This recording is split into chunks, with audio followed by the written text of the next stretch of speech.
یار مولوی صاحب کو اپنی گاڑی میں بٹھا کر سیدھا عائرہ کے گھر پہنچ جاتا ہے۔ دروازہ کھٹکاتے ہی وہ عرفان صاحب کے سامنے کھڑا ہو کر کہتا ہے، انکل میں آج ہی عائرہ سے نکاح کرنا چاہتا ہوں۔ لیکن عرفان صاحب کا غصہ قابو سے باہر ہو جاتا ہے۔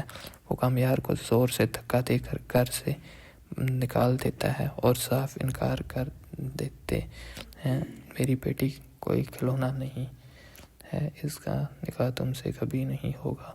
غصے میں آ کر عرفان صاحب فوراً اپنے پرانے دوست کو فون کرتے ہیں اور اس کے بیٹے کے ساتھ عائرہ کا رشتہ طے کر دیتے ہیں۔ جب عائرہ کو یہ خبر ملتی ہے تو وہ روتے ہوئے انکار کر دیتی ہے، ابو میں کسی اور سے شادی نہیں کر سکتی۔ لیکن عرفان صاحب جذباتی دباؤ ڈال دیتے ہیں، اگر تم نے یہ نکاح نہ کیا تو میں زہر کھا لوں گا، تم مجھے زندہ نہیں دیکھو گی۔ باپ کی جان بچانے کے لیے ارن مجبوراً ہاں کہہ دیتی ہے۔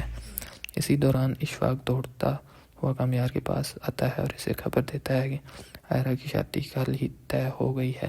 یہ سنتے ہی کامیار کا دماغ سن ہو جاتا ہے۔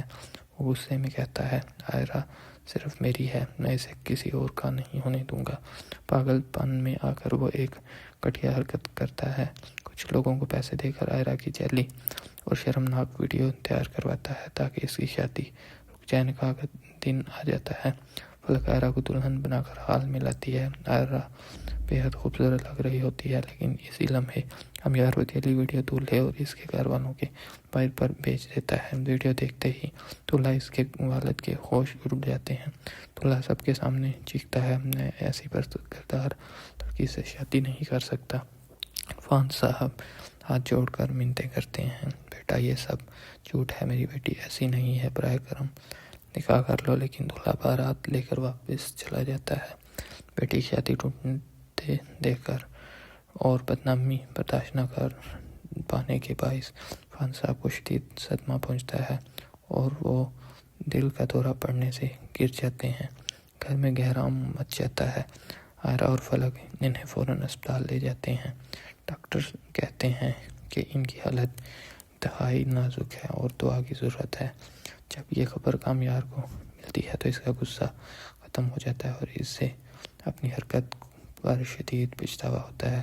بھاگ کر اسپتال پہنچتا ہے اور عرفان صاحب کے قدموں میں گر کر معافی مانگتا ہے، لیکن عائرہ اسے دیکھ لیتی ہے، اس کا غصہ آسمان کو چھونے لگتا ہے۔ وہ چیختی ہے، تمہاری وجہ سے میرے ابو آج زندگی اور موت کی جنگ لڑ رہے ہیں۔ عائرہ فوراً پولیس کو بلا لیتی ہے اور کامیار کو سب کے سامنے گرفتار کروا دیتی ہے۔ پولیس اسے ہتھ کڑی لگا کر جیل لے جاتی ہے۔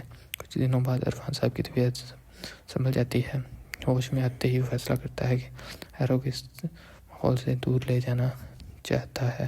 وہ کہتے ہیں، عائرہ تم یہاں نہیں ہوگی، تم مزید تعلیم کے لیے سوئٹزرلینڈ جاؤ گی۔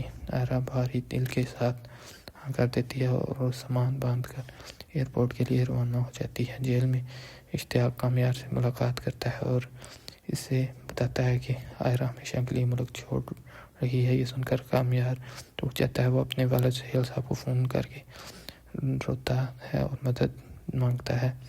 سہیل صاحب اپنی سیاسی طاقت استعمال کر کے سزمند پر رہا کروا دیتے ہیں۔ جیل سے نکلتے ہی کامیار سیدھا ایئرپورٹ کی طرف دوڑ پڑتا ہے۔ عائرہ چیک ان کرنے ہی والی ہوتی ہے کہ کامیار اس کا ہاتھ پکڑ لیتا ہے، روتے ہوئے کہتا ہے، مجھے چھوڑ کر مت جاؤ، میں سب بدل دوں گا، مجھے ایک موقع دے دو۔ وہ عائرہ کو منا کر واپس گھر لے آتا ہے۔ عرفان صاحب کامیار کی حالت دیکھ کر نرم پڑ جاتے ہیں۔ انہیں احساس ہوتا ہے کہ یہ لڑکا عائرہ کے بغیر نہیں رہ سکتا۔ آخرکار وہ پرانی باتیں بلا کر دونوں کا نکاح کروا دیتے ہیں۔ تو دوستو، آپ کا کیا خیال ہے؟ کیا کامیار نے صحیح کیا؟ کیا محبت میں کسی کو بدنام کرنا جائز ہے؟ اگر آپ اگلی قسط دیکھنا چاہتے ہیں اور جاننا چاہتے ہیں کہ شادی کے بعد ان کی زندگی کیسی ہوگی تو چینل کو لائک، شیئر اور سبسکرائب ضرور کریں۔